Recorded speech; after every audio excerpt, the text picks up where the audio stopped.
Hey, wrap it up.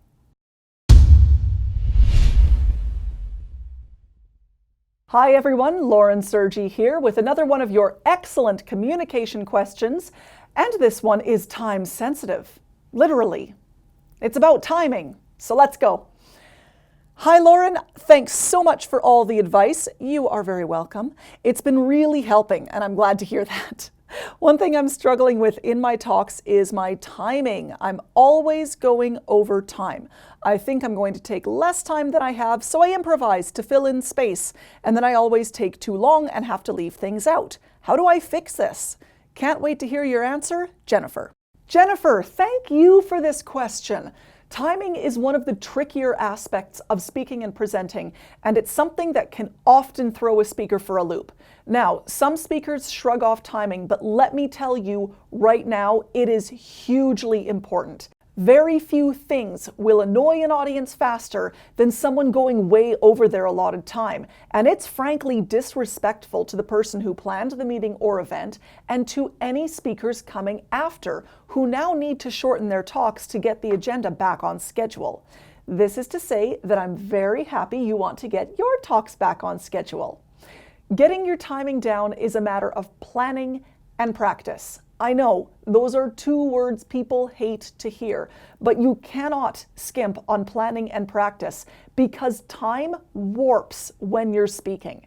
It's incredibly difficult to have an accurate sense of how long you're talking when you're up there, focused on your speech and trying to respond to the audience and remembering about the next thing that you wanted to say. It all gets jumbled up in our heads, and we really easily lose track of time. Even when there is a timer in front of you, it can feel like the first half of your talk takes forever, while the second half just rushes past at light speed. The planning phase involves breaking down your talk into its different components, identifying each different idea or section to a fairly minute level, and then estimating how long each part is going to take. I call this time budgeting because, well, time, like money, is limited, and you need to budget it, just like you need to budget your money. Otherwise, you get to the end of the money before the end of the month, you get to the end of the presentation before you get to the end of the content. It's the same sort of problem. My own loose guideline is that right off the bat, I hive away at least 25% of my allotted time for Q&A. That is sacred, I don't touch it. A minimum of 2 minutes, but usually closer to 5 minutes for my introduction, and then a couple minutes for my conclusion. I take those out of the equation right away. I can't mess with that part of the time budget. Then I distribute the remaining time between each segment within the body of my presentation. I start off with a rough estimate as to how long each segment might take. One segment might need 4 minutes, while the other segment I think will only need about 90 seconds. Now comes the practice part. Get out a timer and start talking your way through one of those segments. I advise people to improvise their way through rather than relying on notes. And then check back to see if you're going over time, under time, if you're on time, and if that's happening consistently. Now, if you're consistently coming in on time, great, you're good to go. You can move on to the next segment. But if you're regularly going over time, then you can either edit down that segment, get rid of the segment altogether, or steal time from elsewhere by editing down or chopping out a different segment in your presentation and redistributing that leftover time. Again, you only have so many minutes, so you have to make sure you distribute them according to the amount of time you actually require to speak the component. This means you must do this out loud.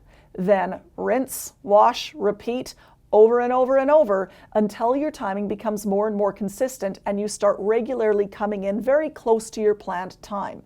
It's likely you're going to have to edit out quite a bit of content when you go through this process because saying words takes time, usually way more time than we anticipate. And here's a little extra hint. Create your talk so that you end it with a couple of minutes to spare just in case. If you've got 20 minutes, not counting your Q&A, that's a portion of time in addition to these 20 minutes, then plan your talk to take 17 or 18 minutes. Because again, time warps when you speak. You might throw in something a little bit off script. You might tell an extra story. So give yourself that extra little buffer zone in terms of your timing to allow for those kinds of variations. I know this seems like a grind, and I'm not going to pretend that it isn't. It can be really tedious to do this, but planning and practice are crucial to getting your timing right. This is part of the work that goes into giving a really good presentation.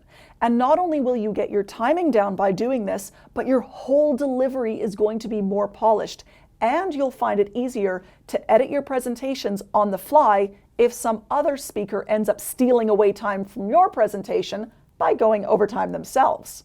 I hope this gets you on the path to beautifully timed presentations, Jennifer. And now for the comment question of the day. Have you ever had to chop down one of your presentations because some part of the agenda went over time? If so, how much did you have to cut down your presentation by? Tell you a short little story. I once had to chop down a 90-minute workshop to 60 minutes, and I was only given 5 minutes of advance warning. Honestly, I thought I was going to have a heart attack. So share with me your story in the comments down below. I'm sure you can think of a few people who need to work on their timing, so please share this video with them. Be sure to click the like button and subscribe to my channel and hit that notification bell so that you get future updates. And as always, I'd love for you to come over to laurensergi.com, join me on my online home, and sign up for even more great resources from yours truly. Thank you so much for stopping by today, and I look forward to seeing you next time on the next Communication Q&A.